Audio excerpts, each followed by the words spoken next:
Bismillahirrahmanirrahim. Innal hamdalillah nahmaduhu wa nasta'inuhu wa nastaghfiruh wa na'udzu billahi min shururi anfusina wa min sayyiati a'malina may yahdihillahu fala mudilla lahu wa may yudlilhu fala hadiya lahu. Asyhadu an la ilaha illallah wa asyhadu anna Muhammadan abduhu wa rasuluh. Amma ba'du. Pertama-tama adalah kita panjatkan puji serta rasa syukur kita kehadirat Allah Subhanahu wa taala yang telah memberikan nikmat-nikmatnya kepada kita semua sehingga kita dapat berkumpul kembali di tempat ini yang mudah-mudahan diridhoinya. Juga tak lupa pada salawat serta salam pada Nabi kita, suri tauladan kita, yakni Nabi Muhammad sallallahu alaihi wasallam. Juga kepada para keluarganya, sahabat, tabi'in, tabi'in, juga jangan sampai kepada kita selaku umatnya. Insyaallah yang akan mengisi kajian ahad kali ini ialah Al-Ustadz Dedeng Rusyidin. Tetapi sebelum Al-Ustadz menyampaikan materinya, kami ingatkan kepada seluruh jamaah agar senantiasa menjaga protokol kesehatan serta memakai masker selama kajian berlangsung, dikarenakan masih dalam kondisi wabah COVID-19. Kemudian ada beberapa pengumuman yang akan kami sampaikan. Yang pertama, maka Baitur Rahman Ahad kelima bulan November insyaallah bersama Mudir Ma'had Baitur Rahman yakni Al-Ustadz Iwan Abu Ayyash. Kemudian yang kedua, diberitahukan kepada seluruh jamaah untuk mempersiapkan Al-Qur'annya baik dari HP masing-masing atau mengambil Al-Qur'an yang ada di depan untuk membuka Quran surat Al-Mu'minun ayat 12 sampai 14, Al-Hajj ayat 5, Al-A'raf ayat 172. Sekali lagi, Al-Mu'minun ayat 12 sampai 14, Al-Hajj ayat 5, Al-A'raf ayat 172. Kemudian pengumuman yang ketiga, Ma'had Baitur Rahman mengucapkan terima kasih taririm doa jazakumullah khairan katsira atas semua dukungan dari seluruh jamaah, terkhusus atas semua infak, sedekah serta wakafnya. Semoga semua dukungan dari jamaah sekalian menjadi sedekah jariah yang terus mengalir kebaikannya sampai hari akhir. Ma'had Baitur Rahman senantiasa menanti setiap dukungan dari seluruh jamaah. Baik, karena Al-Ustadz sudah berada di tengah kita, kepada beliau kami persilahkan.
Kita sedang mengkaji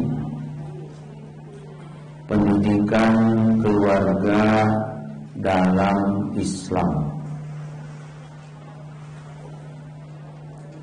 Dua judul sudah dibahas dan sekarang masuk pada judul yang ketiga, pendidikan keluarga dalam Islam, tentang tarbiyah orang tua terhadap anak.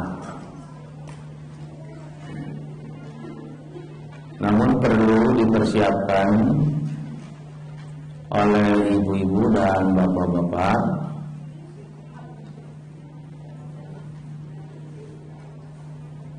ini baru sampai istilah-istilah, namun materinya nampaknya perlu ditambah. Untuk itu dipersiapkan ditulis ayat Al-Mu'minun 12 sampai 14.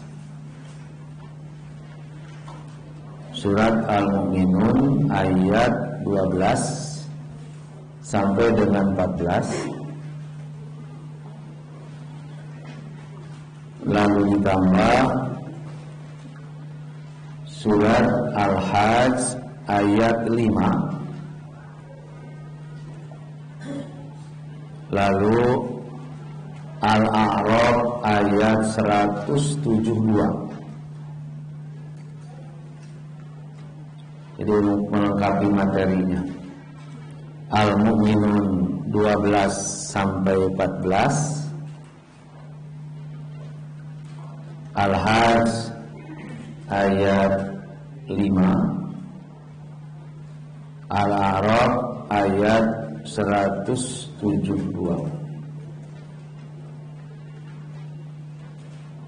Ya.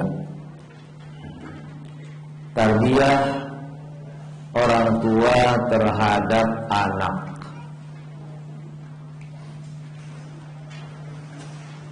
Berkaitan dengan pendidikan orang tua terhadap anak, di dalam Al-Quran, orang tua dilafadzkan dengan beberapa lafadz.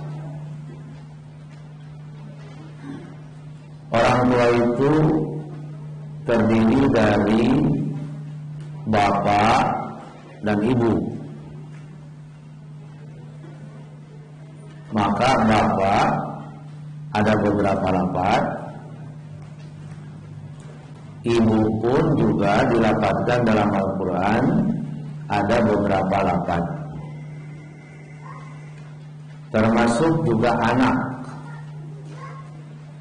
Anak juga tidak dilafadzkan dalam Quran dengan satu lafadz, tapi ada beberapa lafadz. Kenapa dilafadzkan dengan lafadz yang berbeda? Karena tujuannya tidak sama. Kalau kita menyebut lafadz ini, arahannya ke sini. Kalau kita menyebut lafadz ini untuk bapak, maksudnya ke sini. Karena itu tidak satu lafadz, baik orang tua ataupun anak. Untuk orang tua itu terdiri dari bapak. Al-Quran melafadzkannya pertama dengan lafadz al-walid, ini untuk bapak. Lalu melafadzkan lagi dengan lafadz al-ab, ab. Ibu dalam Al-Quran dilafadzkan dengan al-walidah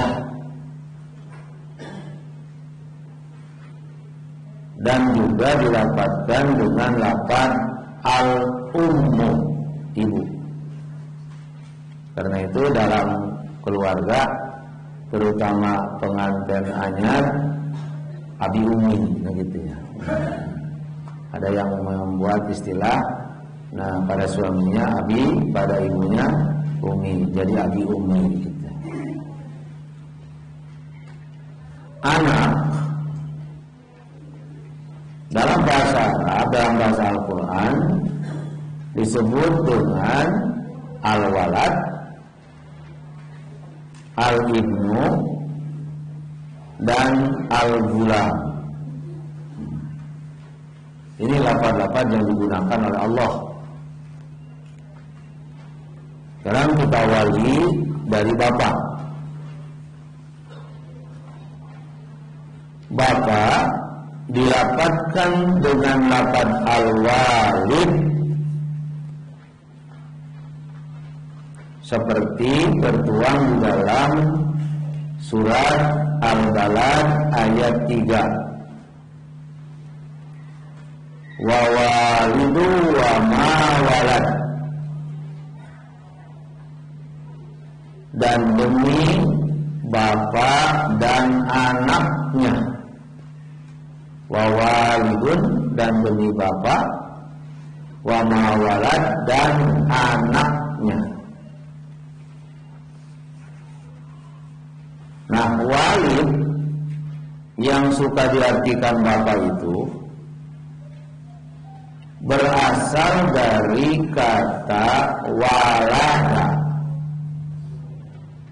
wawu lam dal.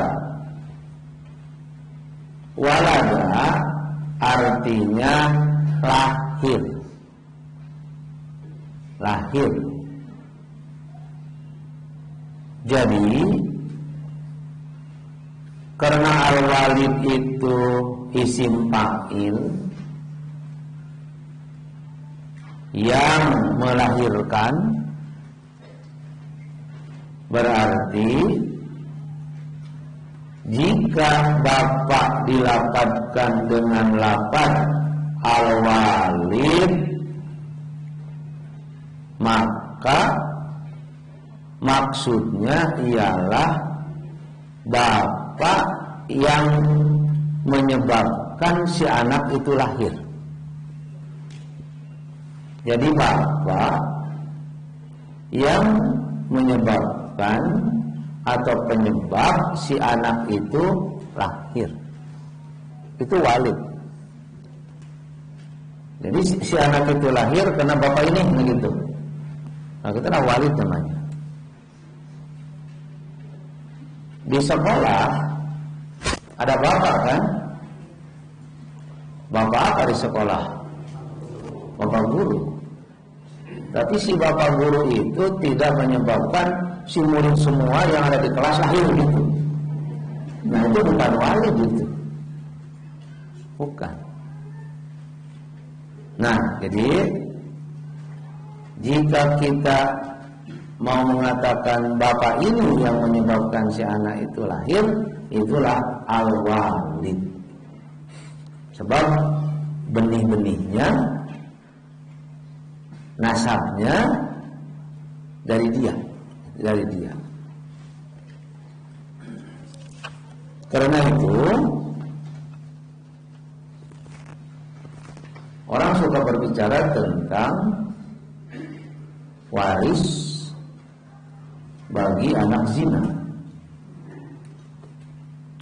Apakah anak hasil zina itu dapat waris atau tidak? Pertanyaannya, apakah anak zina itu ada orang yang menyebabkan dia lahir? Tidak. Ya ada. Ada. Sebab si anak zina itu mau ujung-ujung datang gitu. Atau si anak zina itu lain keluar tina batu gitu. Tapi si anak zina itu ada orang yang menyebabkan dia lahir. Karenanya, nah gitu. Sekalipun anak dari hasil perzinahan, jika si orang tersebut mengakui bahwa dia itu adalah anaknya, itu ada hak waris. Nah, jika si bapak itu tidak mengakui itu anaknya, maka Rasulullah mengkaitkan waris anak zina itu kepada ibunya. Kalau bapak mungkin bisa pasea. Sebab kata laki-laki ia lain anak kuring, sebab ketiga kuring. Ada orang sekian banyak, 5 misalnya, belum tentu semua yang mengakui, jadi membuat samar. Tapi Rasul mengkaitkan kepada ibunya, Kalau ibunya tidak akan samar. Ya, tidak akan samar. Seorang itu kalau laki-lakinya bisa membuat samar, tapi lamun ibu nama mau samar pasti tidaknya. Sabab mual mungkin ibunya yang lain. Karena itu Rasul mengkaitkan waris anak zina itu jika si bapaknya tidak mengakui, maka dikaitkan kepada ibunya. Kalau ibunya pasti itu. Karena itu di bank, lamun urang ini ke bank rekening, buku rekening, ditanya ke bapak kandung ibu kandung. Ibu kandung. Sebab bapak nama bisa beda-beda. Kalau ibunya mah pasti ada. Nah, karena itu, al-walid itu adalah bapak atau orang yang menjadi penyebab dia itulah lahir. Yang kedua, Al-Quran menyebut bapak itu dengan kata al-abu, al-ab.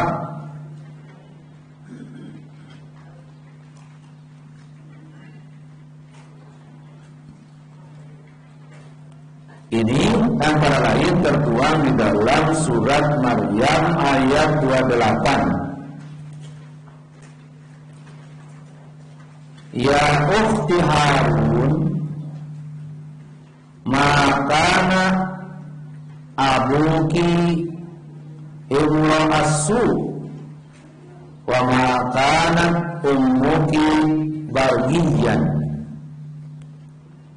Di sini ada kata-kata ya ukhti Harun makana abuki. Nah, ini abun.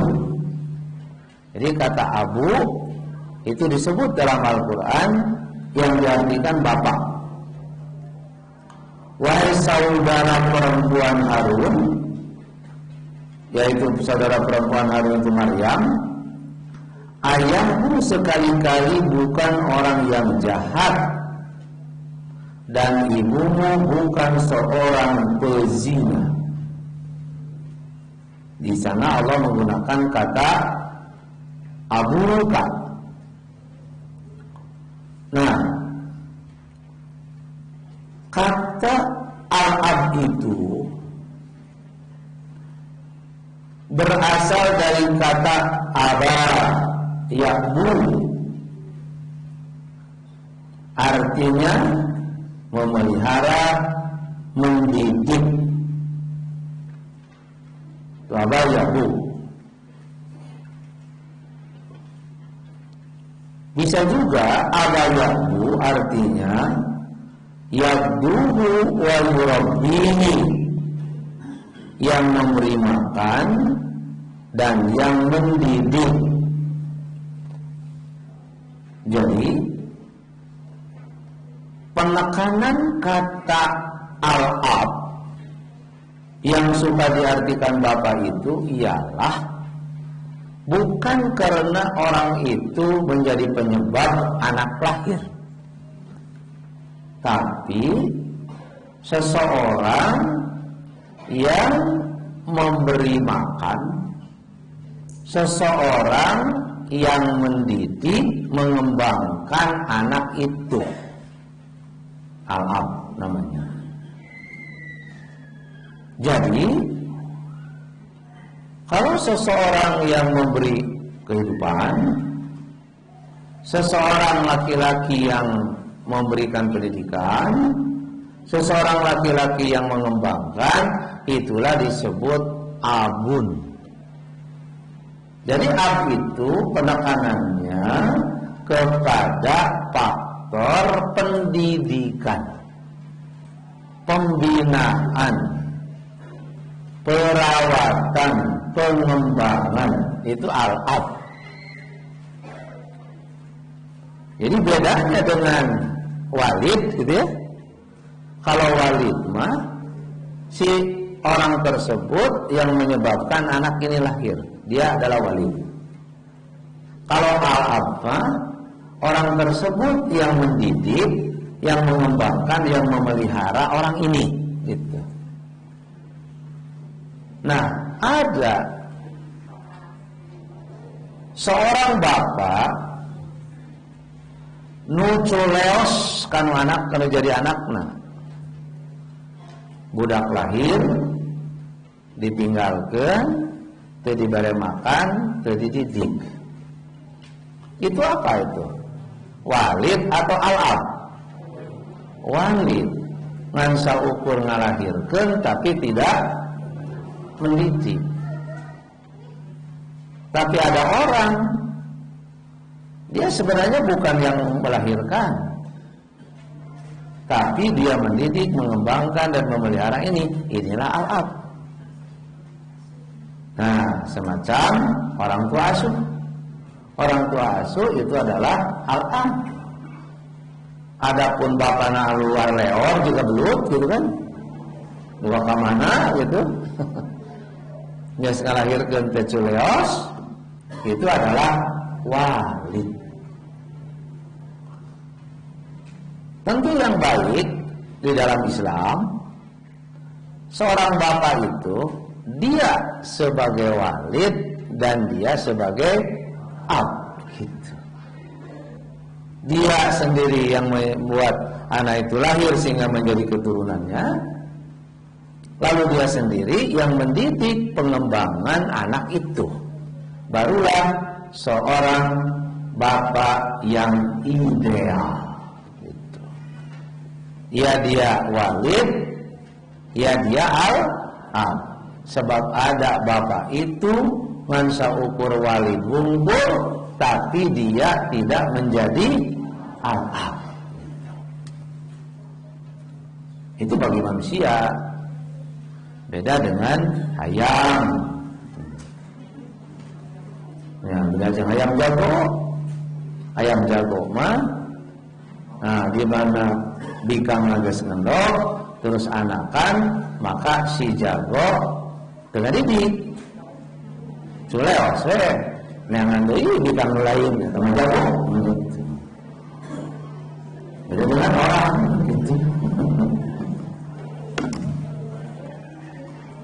Nah, sekarang al-walidah.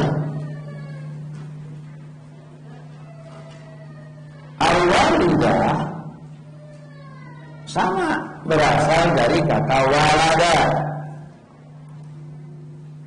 Isim fa'ilnya bagi perempuan walidatun.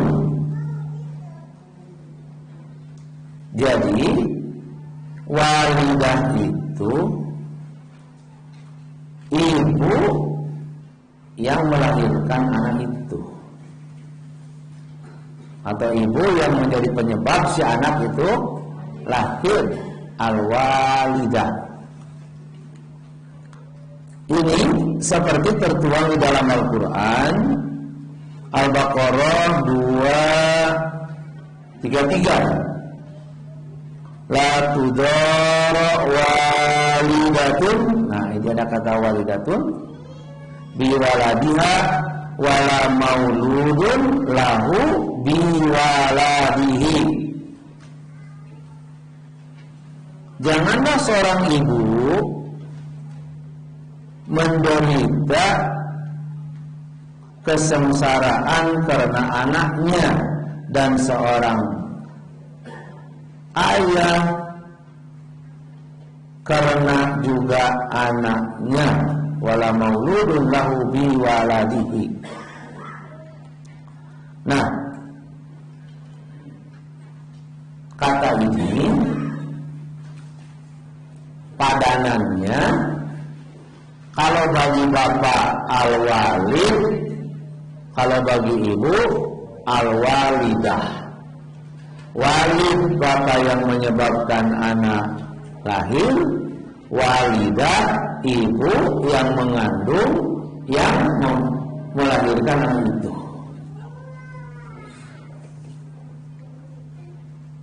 Ada enggak ibu yang sudah melahirkan culeos?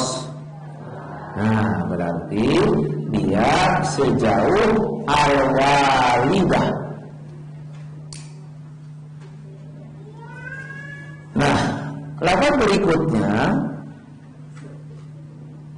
bagi ibu itu adalah al-ummu. Al-um, ibu.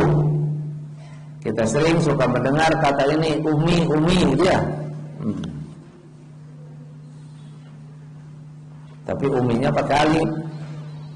Lamun pakai ain nanti ya. Kenapa? Sumun, bukmun, jadi umyun.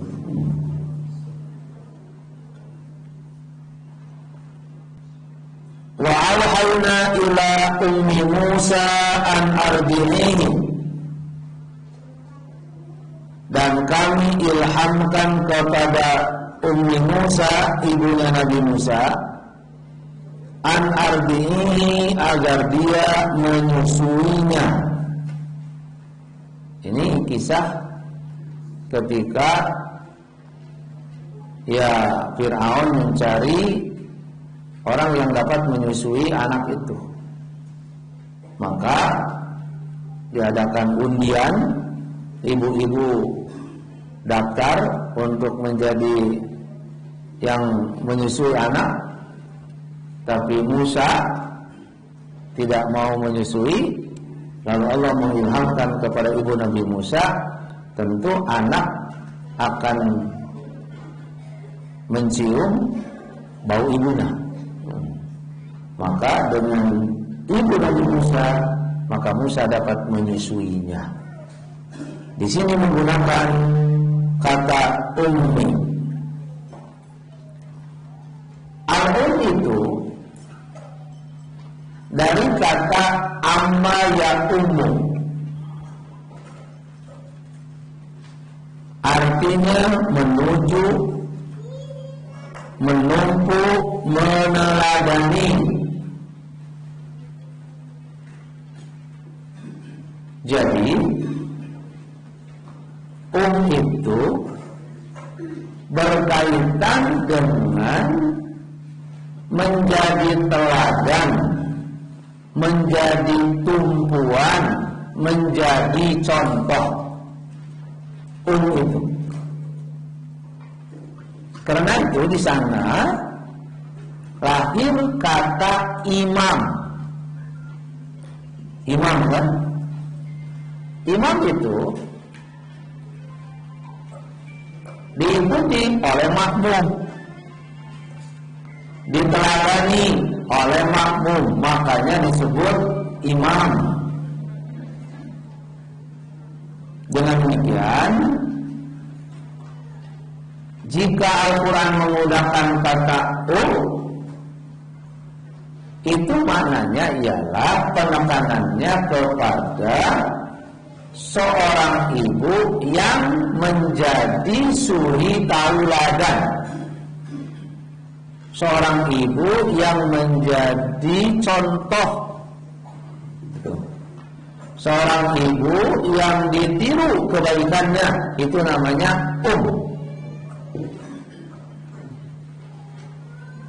Kalau walid tadi, walidah tadi ialah ibu yang menyebabkan anak itu lahir. Jadi kaitannya dengan melahirkan, nasab. Tapi kalau karena orang tersebut menjadi suri tauladan, menjadi contoh. Makanya jika kita ingin disebut ummi, gitu ya. Nah, pasti ke sini, tidak ke sini, begitu. Kalau kita ingin disebut ummi, pertanyaannya, adakah suri tauladan yang baik dari kita terhadap anak? Gitu. Ada hal yang disebut ummi, tapi kayak dicontohin. Itu belum tentu menjadi ummi jika tidak ada suri tauladan. Dia mungkin hanya sejauh walidah yang mengandung anak itu, yang menyebabkan si anak itu menjadi lahir. Benar jika orang memasangkan abi, umi, itu betul. Ya. Abi, umi, Untuk disebut oleh anak, dipanggil oleh anak, mana abi. Dipanggil oleh anak, mana umi. Nanti penekanannya ialah abi, karena dia yang mendidik, yang menjaga, yang memelihara. Ini umi karena dia menjadi suri taulah. Nah, jadi abi jeung umi mah berkaitan dengan akhlak. Abi jeung umi. Kalau walid walidah mah berkaitan dengan nasab. Yang baik, nah tentu seorang bapak itu dia walid dan dia ab. Seorang ibu itu dia walidah dan dia gitu. Sehingga menjadi tumpuan berkumpul di sana. Nah, karena menjadi tumpuan,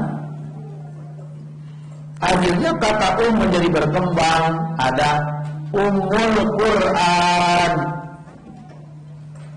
Ummul Quran apa itu? Surat Nah, kenapa surat Al-Fatihah disebut Ummul Quran? Karena menjadi tumpuan. Karena Al-Quran yang terdiri dari berapa surat? 114.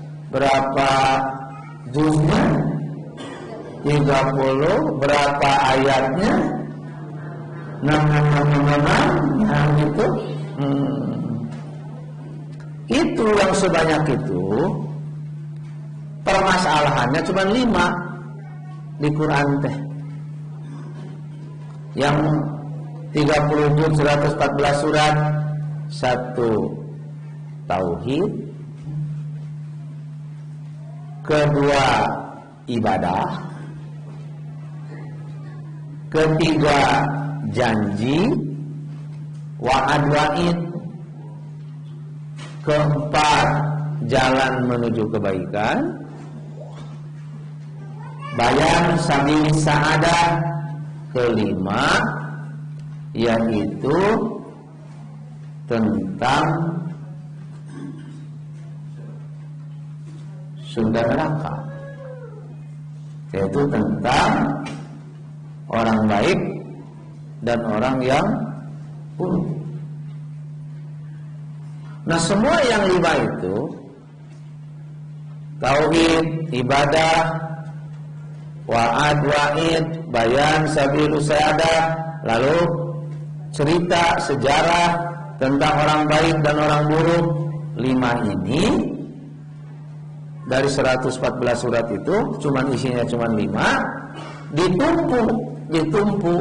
dikumpul dalam satu surat pendek, yaitu Al-Fatihah.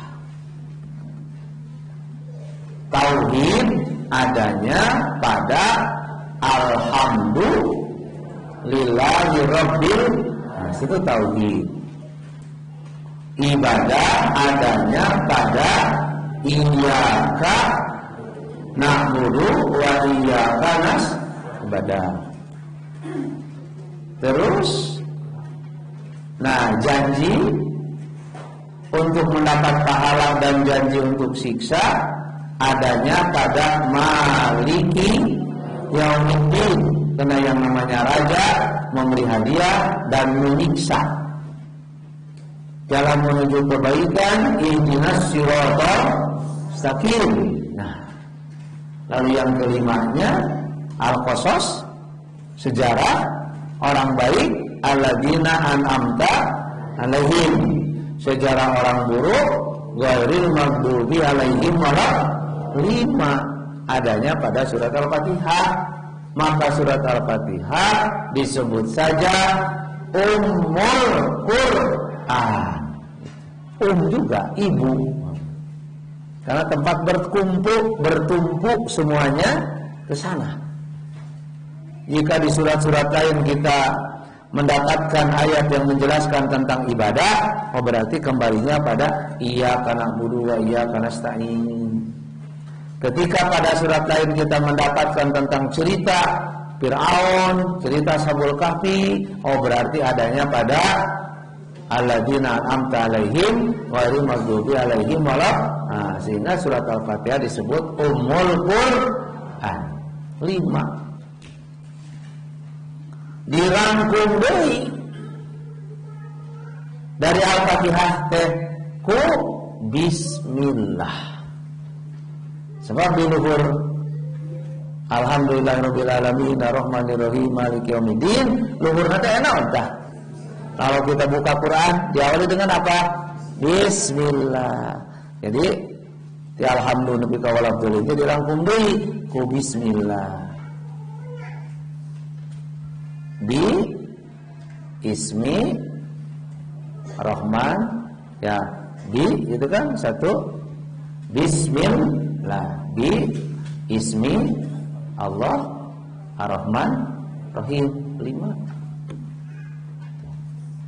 Jadi jika kita menyebut bismillahirrahmanirrahim terdiri dari 5 kalimat, yang 5 kalimat ini mengisyaratkan bahwa isi Quran itu 5. Dan yang 5 itu ada di bawah, di bawahnya, ke bawah. Jadinya ayat Al-Fatihah. Alhamdulillah kawalat dolin. Jadi 5. Dari 5 Al-Fatihah ini dijabarkan mulai dari Al-Baqarah sampai dengan surat An-Nas. Karena itu ya Al-Quran, Al-Fatihah disebut Ummul Qur'an, tempat bertumpu. Kalau kita tempat bertumpu, tempat disteladani, tempat dicontohi oleh anak-anak, baru kita jadi ibu. Tapi lamun ibu daya picontohun, eta mah jadi walidah itu. Nah, dari kata umu juga lahirlah kata umul qura. Umul ibu, qura kampung. Mana umul qura? Mekah. Mekah. Maka disebut umul qura. Karena di sanalah tempat bertumpuknya orang-orang dari berbagai-bagai negara, dari berbagai-bagai dunia, bertumpuk ke sana, ke Mekah. Ibadah haji ke Mekah disebut Ummul Qura, tempat berkumpulnya orang-orang saat melaksanakan ibadah haji. Karena itu Abrahah dulu syirik, ya, syirik. Abrahah yang diutus oleh Najasyi, Raja Habsyi Ethiopia, yang ditugaskan oleh Najasyi untuk menduduki Yaman, lalu dia membangun kerajaan di Yaman dengan orang-orang Habasyahnya. Dia bikin tempat ibadah yang mewah di Yaman, Abrahah itu. Karena syirik, orang-orang ibadah haji ke Ka'bah. Maka Abrahah bikin tempat ibadah yang mewah, disembahkan kepada Najasyi. Ibadah haji pindah di Mekah ke Yaman. Itu oleh Abrahah dipindahkan. Sebab ibadah haji itu jadi pasyirikan mereka ke Arab. Karena orang pindahkan ke Yaman. Terdengar oleh orang Arab, marah. Akhirnya tempat ibadahnya dilempari kotoran. Marah lagi Abraham, saya akan hancurkan Ka'bah. Nah, mulai lagi sana ada yang sebut dengan Ashabul Fil. Alam taro kaifa fa'ala rabbuka bi ashabil. Nah, gitu. Dari sana mulanya Ashabul Fil itu. Lantaran ibadah haji rek dipindahkan ke mana? Ya. Dia pinjam gajah besar kepunyaan Najasyi di Ethiopia. Tidak ada gajah yang paling besar, yang paling gagah, yang paling kuat kecuali gajah kepunyaan Najasyi di Ethiopia. Maka Najasyi Raja Habsyah mengirim gajah besar itu didatangkan ke Yaman untuk menyerang menghancurkan Ka'bah. Nama gajah itu bagus, namanya Mahmud. Bisa yang nama Mahmud, nama gajah kepunyaan Najasyi. Tambah gajah-gajah lain. Ada yang menyatakan berapa banyak gajah? Banyak, ada ashab. Ashab itu kan jamak. Tapi aneh, ashabul pilnya mufrad. Ari ashabna jamak, ari pilna mufrad. Nah, nuduhkeun gajah nama loba, ashab nununggang gajah teh. Tapi gajah yang terhormat cuma satu, yaitu Gajah Mahmud. Karena itu disebut mufrad. Ai gajah nama loba, ashab nganu terhormat hiji, maka disebut we mufrad, mengidofatkan jamak karena mufrad. Nah, karena itu ternyata Gajah Mahmud ini satunya-satunya gajah yang selamat, sebab si Mahmud tidak mau menyerang Ka'bah. Dititah menyerang Ka'bah ge mungkin we cicik. Tapi lamun dibelokeun ka Yaman hayang balik ka Yaman begitu. Makanya gajah ini gajah terhormat, terpuji, dia selamat, tidak menyerang Ka'bah dan tidak dilempari oleh burung-burung. Maka disebut Mahmud.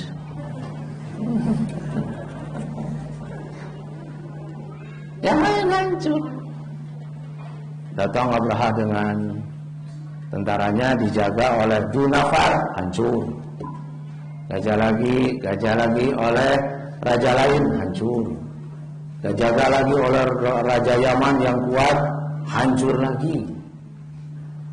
Sampai datang pada satu tempat namanya Muqomsin. Muqomsin tempat dekat Mekah. Tentara disuruh merampas harta-harta orang Arab, rampas harta orang-orang Arab, termasuk Abdul Muthalib. 200 ekor onta dirampas. Setelah dirampas, lalu Abraham mengatakan, kami tidak memerangi kalian, tapi kami hanya ingin menghancurkan Ka'bah. Datang Abdul Muthalib dari Mekah ke Muqomsin, bukan di Mekah, di luar. Saya minta agar unta-unta saya yang 200 itu dikembalikan. Maka Abraha jadi kaget. Kenapa? Kamu minta unta, tidak mau mempertahankan Ka'bah? Nah, Abdul Muthalib mengatakan, Annal ibil ana rabbuha, onta mah kuring robna nungurusna. Wa ammal bait, adapun Baitullah mah robban yamna'uhu, aya khusus rob nu ngajaga. Jadi onta mah kadiekeun, urusan Ka'bah mah aya nu ngajaga. Hebat Abdul Muthalib. Pulang, semua orang disuruh keluar dari kota Mekah, cicing di luhur gunung, nonton Abraha rek ngahancurkeun Ka'bah. Tidak ada orang di Mekah. Makanya ngahancurkeun Ka'bah teh gampang. Tinggal asup ke jero, mulai menghalangan. Lantaran orang Arab harus rumput di luhur gunung.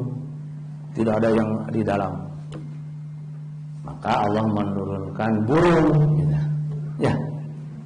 Arsalna alaihim tayran, ngan sok aya nerjemahkeun, Allah ngutus burung ababil.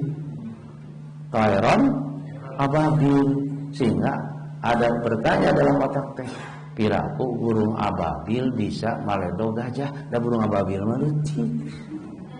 Nah, ababil itu bukan nama burung. Ababil mah jamaatan, bergerombol, berkumpul-kumpul. Jadi Allah mengutus burung yang bergerombol.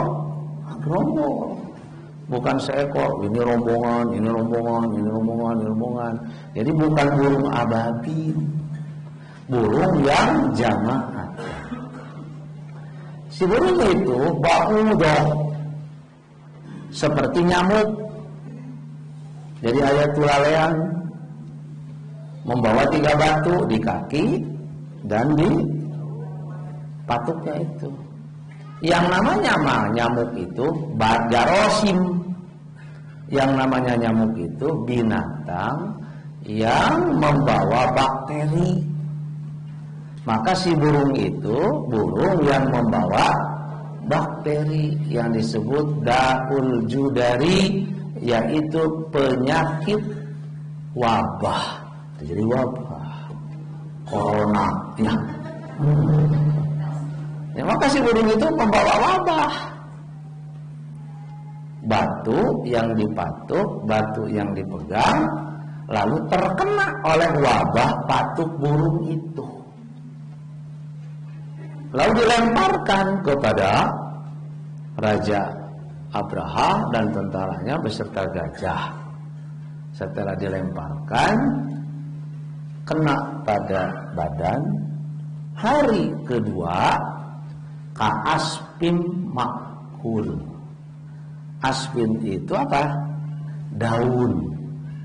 Makul yang dimakan oleh ulat. Si daun yang hijau, andai kata dimakan oleh ulat, yang dimakan oleh ulat itu hijau daunnya. Si ulat tidak memakan urat-urat daun. Kan urat-uratnya masih, yang dimakan itu kan daunnya. Maka tentara Abraha setelah dilempari dengan batu, si kulit-kulitnya dan daging-dagingnya caropokan. Mereka hanya tinggal tulang-tulang, bagaikan daun tinggal urat-urat daun. Oleh apa? Daging maruragan jeung kulit nate bukan oleh batu, tapi oleh wabah yang sangat keras kena kepada badan. Lalu si wabah itu kena kepada sekujur badan, sehingga tulang dan jari-jari Abraha itu menjadi maruragan, sehingga jantung lagi kata katingali lantaran kerongkongan tidak urat daun. Karena itu ka'aspin. Nah, gitu. Akhirnya kita bersyukur corona mah teu kitu. Wabah Abraha mah ya. Yang satu hari kedua teh bisa nyoplokeun rezeki ka'aspin makul. Kamana si Mahmud? Balik Mahmud ya. Selamat itu, selamat. Nah, dia mah tidak mau untuk menyerang Ka'bah karena ini tanah haram, kata dia. Ini tanah haram, saya akan pulang. Gitu. Hebat ya, aja. Payunan kalau disebut mufrad gitu, sebagai penghormatan terhadap si gajah itu. Nah tina umi karena gajah.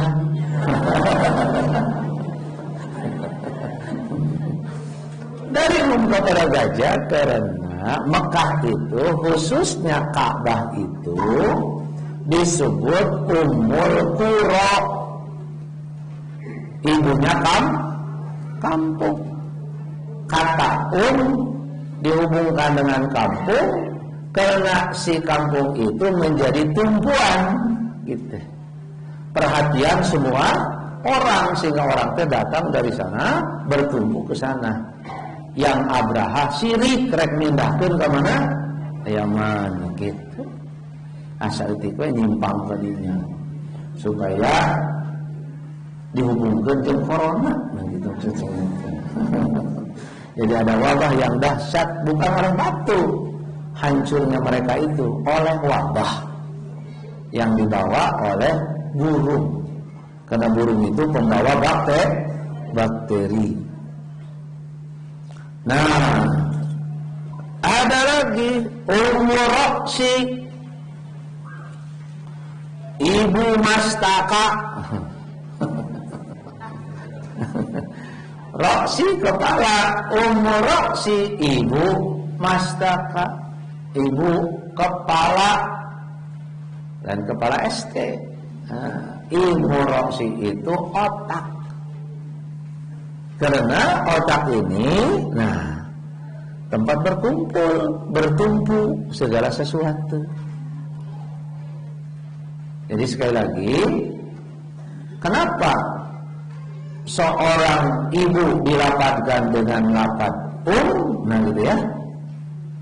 Karena ibu itu menjadi suri tauladan. Sekarang anak di dalam Al-Quran dilapatkan dengan lapat waladun, ibnun, dan gulamun. Walad seperti ada pada surat An-Nisa ayat 11.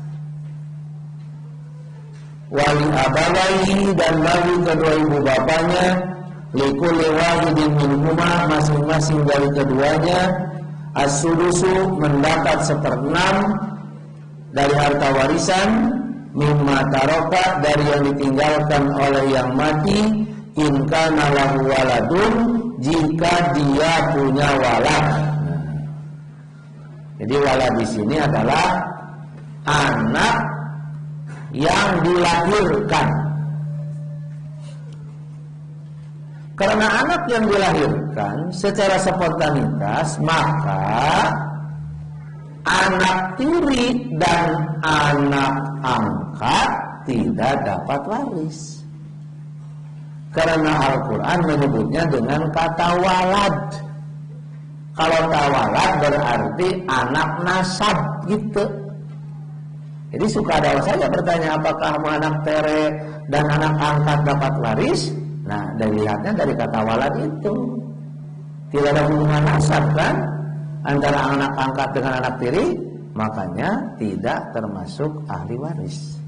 Karena dia bukan walad gitu.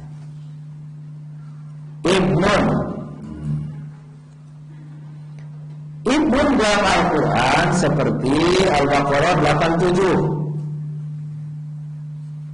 Wa atayna Isa ibn Maryam al-bayyinat, kami telah memberikan kepada Isa bin Maryam al-bayyinat, keterangan. Ibn itu dari bana yabni atau bana yabnu, ada yang paling banyak adalah bana yabni. Bana itu artinya tumbuh, berkembang, maju, nangtung, bana yabnu itu. Kenapa anak disebut ibnun? Karena dia tumbuh berbagus. Nanti dia akan menjadi penerus bapaknya, akan menjadi penegak dari bapaknya. Karena dia menjadi penerus penegak dari bapaknya, maka dia disebut ibnu. Jadi ibnu itu karena dia berkembang, karena dia maju, dan karena dia menjadi penegak, penerus bapak. Nah, isim tasgirnya yang menunjukkan kepada kecil, bune. Karena itu dalam Al-Quran surat Luqman, ya bunayya, itu. Ya bunayya, wa idh qala Luqmanu libnihi wa huwa ya'iduhu ya bunayya, ya, wahai anakku yang tumbuh berkembang masih kecil, bune. Timbangan fu'el. Aya geuning urang sok nguping, bunet di mana tah? Orang seberang ya. Butet bunet. Bunet.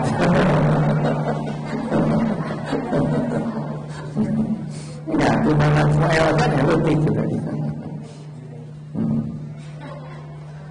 Nah, jadi kenapa anak disebut walad? Karena dia yang dilahirkan sebagai nasab. Kenapa anak disebut ibnun? Karena dia berkembang, tumbuh dan menjadi penegak, penerus dari bapak. Sekarang gulam.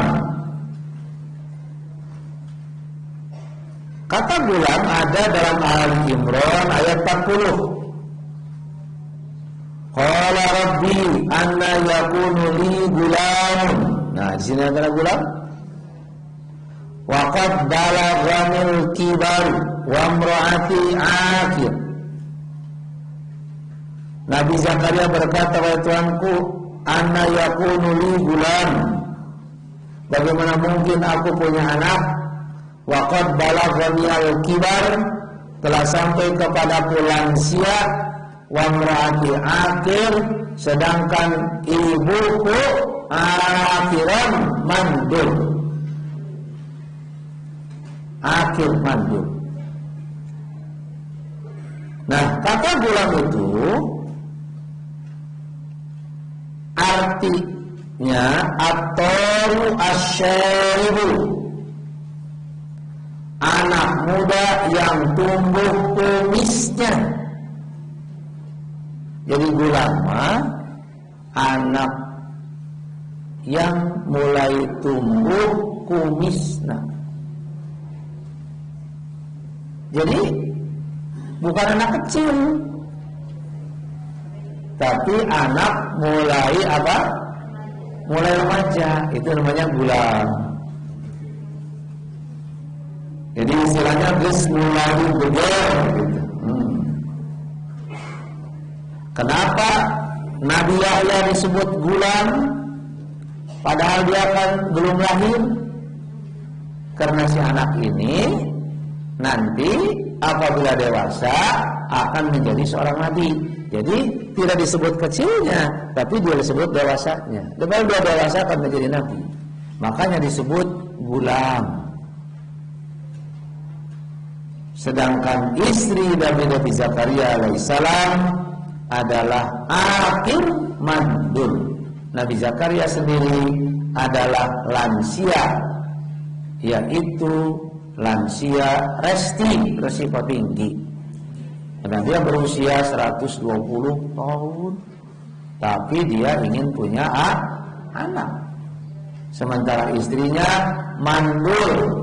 Menurut logika tidak mungkin, tapi kuasa Allah lahirlah seorang anak yang bernama Yahya. Dulu juga ada di zaman Bani Israel seorang azuz, nenek anu geus kolot hayang boga anak. Pagi si nenek eta teh mandul lagi ke rumah nini geus kolot tambah mandul hayang boga anak. Di luar otak pikiran manusia, lahirlah seorang anak laki-laki. Ya, diberi nama Hizkil. Namanya Hizkil. Nah, karena orang ini Hizkil ini lahir dari seorang nenek yang tua ditambah mandul, maka diberi gelar Ibnu Ajuz. Ibnun artinya anak laki-laki, Azuz nini. Nah, jadi Ibnu Ajuz anak nenek ke rumah nini tambah mandul ya bukan anak. Kuasa Allah lahirlah Hizkil, diberi nama Ibnu Ajuz. Nah, Hizkil ini geus gede, geus gulam, diangkat jadi nabi. Anak tinu teh, tinu mandul teh. Dia diberi tugas oleh Allah menyelamatkan 70 nabi Bani Israel yang akan dibunuh oleh Israel. Karena dia diberi beban bahasa Arabnya kiflun, memiliki bahasa Arabnya dzu, sehingga dia disebut Dzulkifli. Jadi Dzulkifli ini yang memiliki kifli beban, karena dia disuruh menyelamatkan 70 nabi dari Bani Israel, maka diberi nama Dzulkifli. Karena anak ti nenek-nenek disebut Ibnu Az-Zuj gitu. Ngaran aslinya Hizkil. Dia diberi mujizat oleh Allah. Mujizatnya apa? Menghidupkan orang mati yang terkena wabah. Wabah di mana?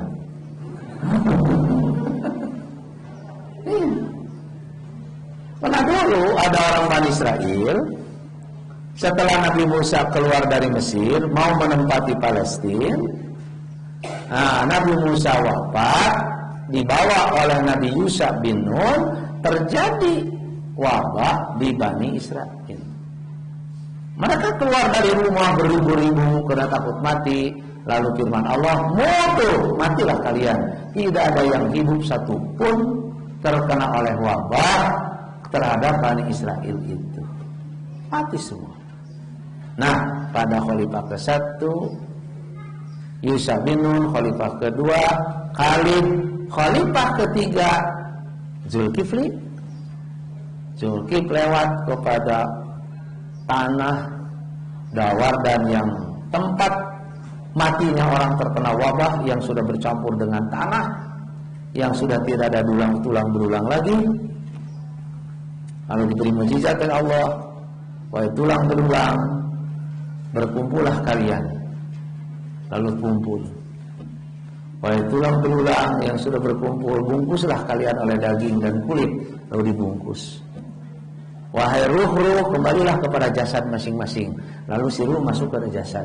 Lalu orang yang mati oleh wabah itu hidup kembali. Nabi Hizkil melihat langsung, wa huwa yushahiduhu, menyaksikan langsung. Jadi dulu ada orang yang mati oleh wabah dapat hidup kembali oleh mujizatnya Nabi Zul. Sekarang yang mati corona kira-kira hidup dari mual ya. Zulkarnainnya sudah tidak ada. Itu ada dalam Al-Quran, Al-Baqarah 234. Nah, Nabi Zakaria pun istrinya mandul. Lalu lahir dari sana seorang anak yang bernama Yahya ini disebut di dalam Al-Quran dengan kata gulam. Padahal belum lahir kan? Kenapa disebut gulam? Karena dia nanti setelah kumisna geus aya, enggak gitu, sudah menjadi dewasa, dia akan menjadi seorang nabi. Lahirlah Nabi Yahya. Jadi anak disebut walad karena dia lahir dari nasab. Anak disebut ibnun karena dia akan menjadi penerus, akan menjadi penegak. Sementara anak disebut gulam karena dia masuk masa dewasa. Nah, itu istilah dalam keluarga. Ada orang tua, ada nanti di dalam pendidikan keluarga itu ada dua.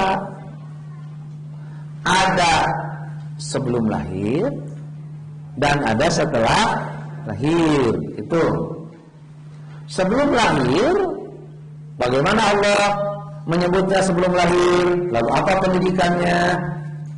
Setelah lahir, bagaimana? Lalu apa pendidikannya? Jadi begitu fasenya teh. Fase sebelum lahir begini, pendidikan anaknya. Fase setelah lahir begini, pendidikannya ini. Gitu. Nah sekarang tidak akan sampai kepada pendidikannya. Lihat ayat yang tadi yang sudah ditunjukkan. Kondisi manusia fase sebelum lahir. Al-Mu'minun ayat berapa tadi teh? 12 sampai dengan 4. Nah, nanti pendidikannya menyusul. Di dalam surat Al-Mu'minun ayat 12 sampai dengan 14 Allah menjelaskan fase kehidupan manusia sebelum lahir.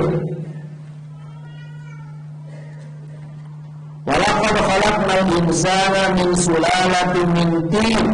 Nah, ini sumber lahir.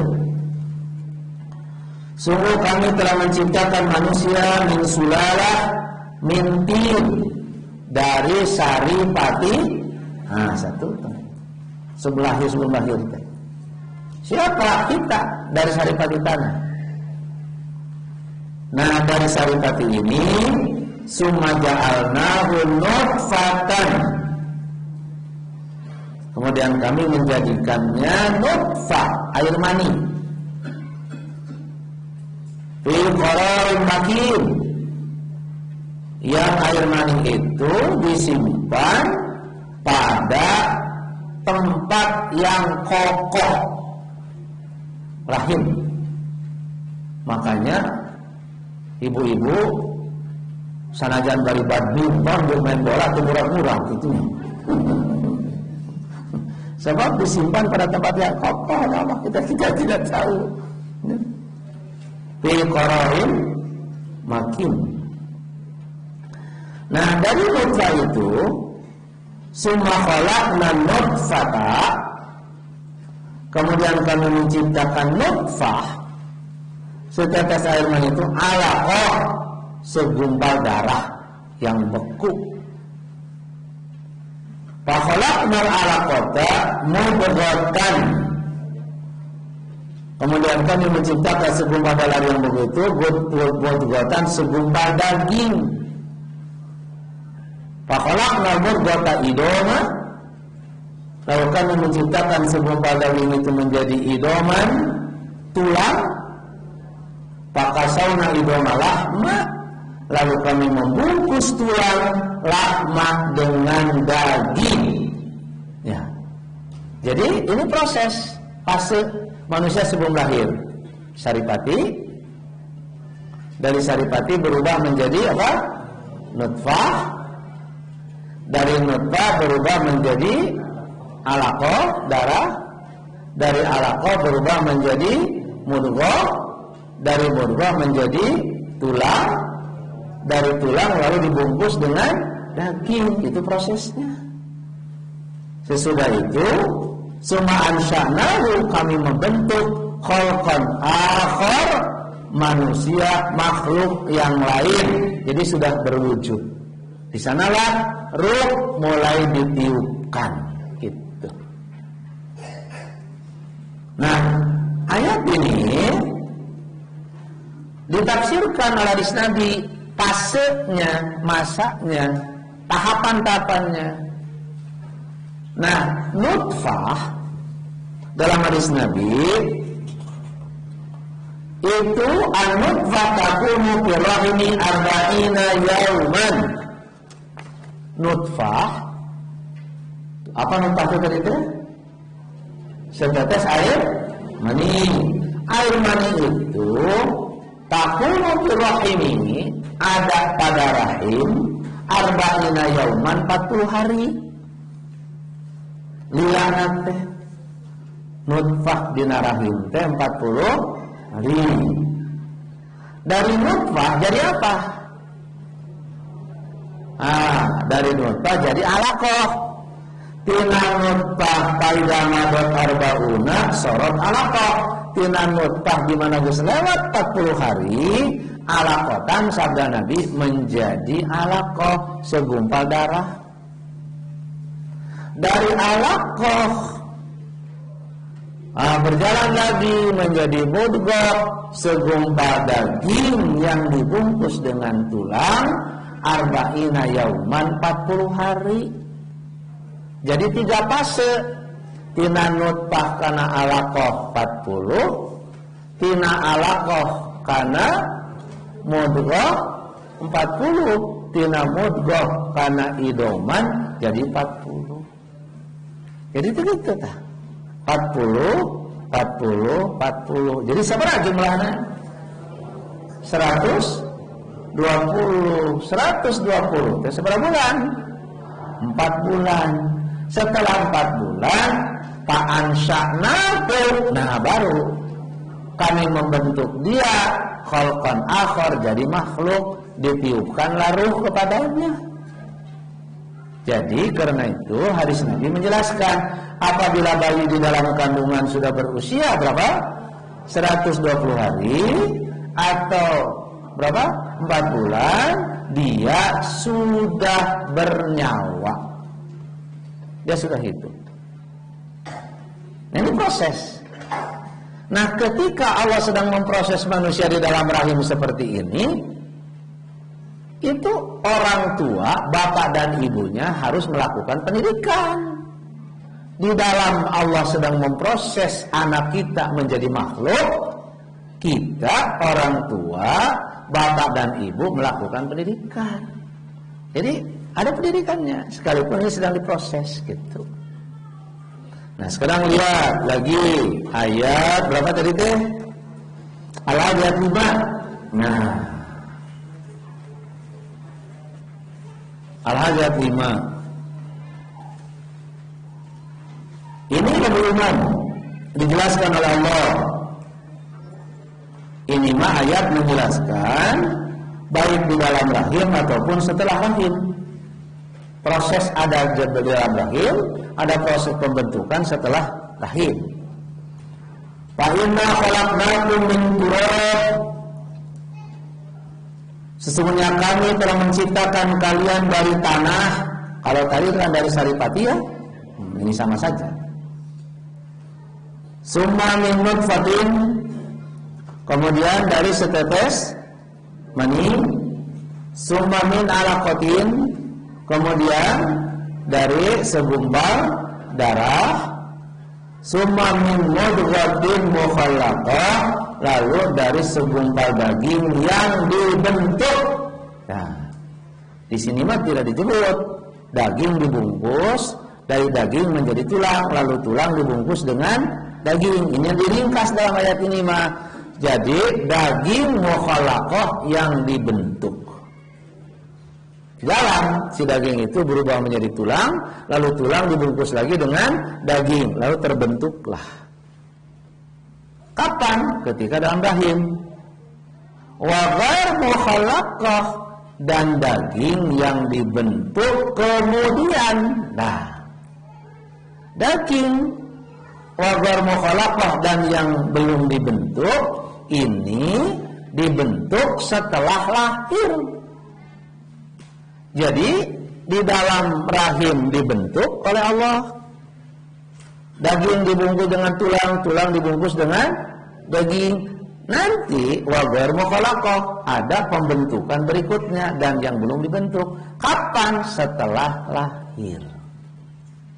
Dibentuk di dalam, lalu dibentuk juga di luar. Nah, di dalam pembentukan semua sama, rupanya belum jelas, tapi bahan bakunya sudah sempurna. Tapi ketika dibentuk di luar, baru oleh Allah dibentuk berikutnya itu dengan pembentukan yang jelas dengan ciri-ciri tersendiri. Maka setelah lahir barulah kelihatan bangetnya jika saha tuh. Ayam jika indungna, ayam jika bapana, ayam jika tetanggana, gitu.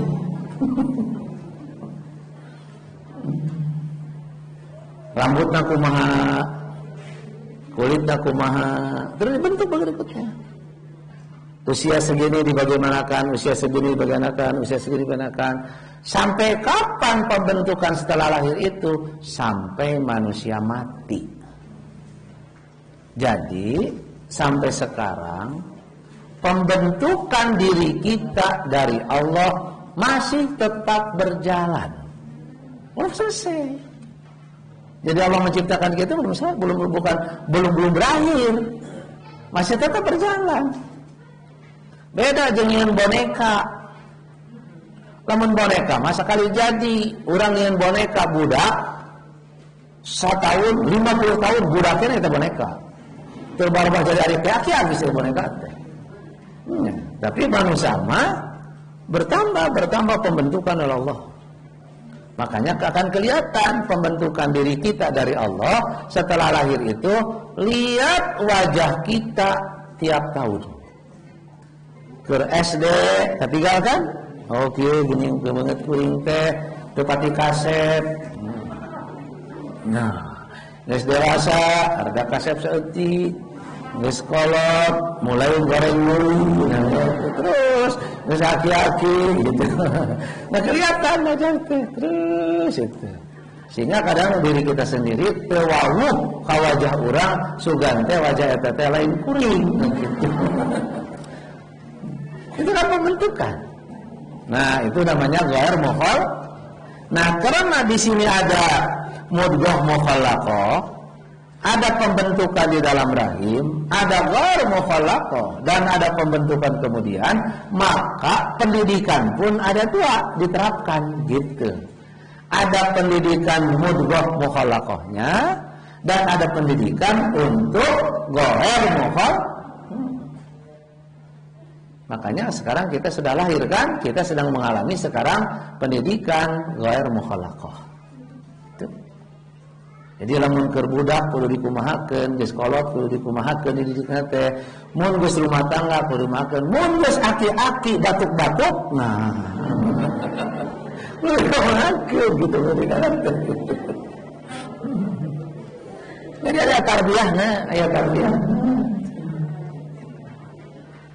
Nah, lihat satu lagi ayatnya. Al-A'raf ayat 172.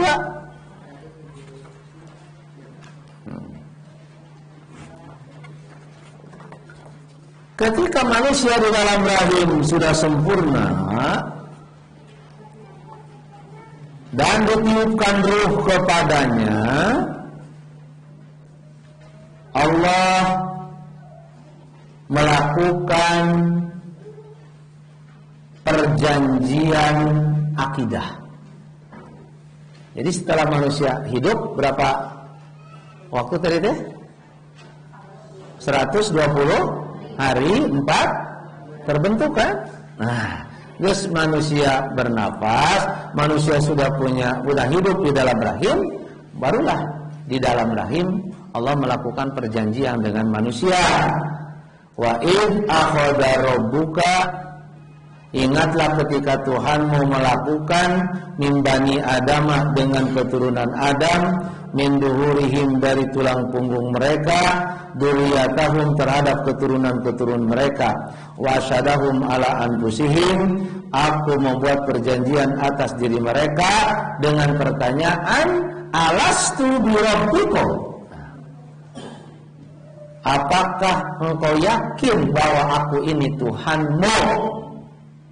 Maka qalu, manusia bayi dalam rahim itu menjawab, bala syahidna, kami bersaksi bahwa engkau adalah Tuhan kami.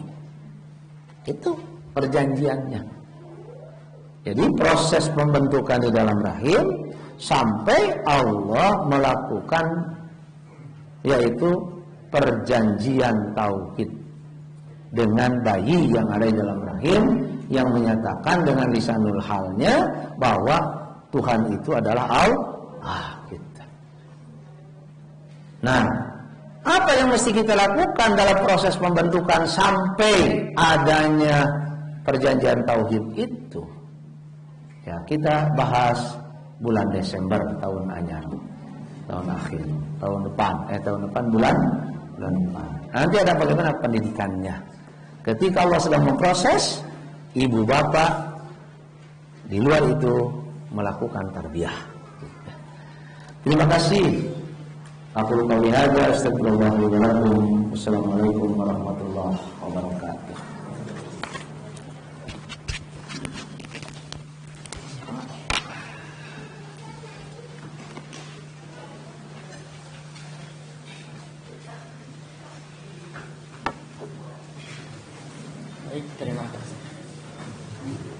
Terima kasih kepada Al-Ustaz yang telah menyampaikan materinya.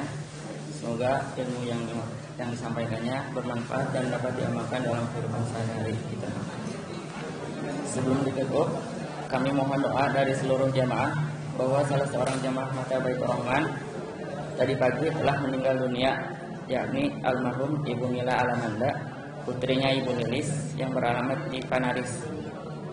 Mudah-mudahan Mudah-mudahan almarhum diampuni semua dosanya, diterima amal ibadahnya, dan senantiasa dalam rahmat dan maghfirah Allah Subhanahu wa taala. Dan keluarga yang ditinggalkan diberi ketabahan dan kesabaran. Amin ya rabbal alamin. Alhamdulillah, acara dari awal hingga akhir telah selesai. Ditutup saja dengan doa, Rabbana atina fid dunya hasanah wa fil akhirati hasanah wa qina adzabannar. Assalamualaikum warahmatullahi wabarakatuh.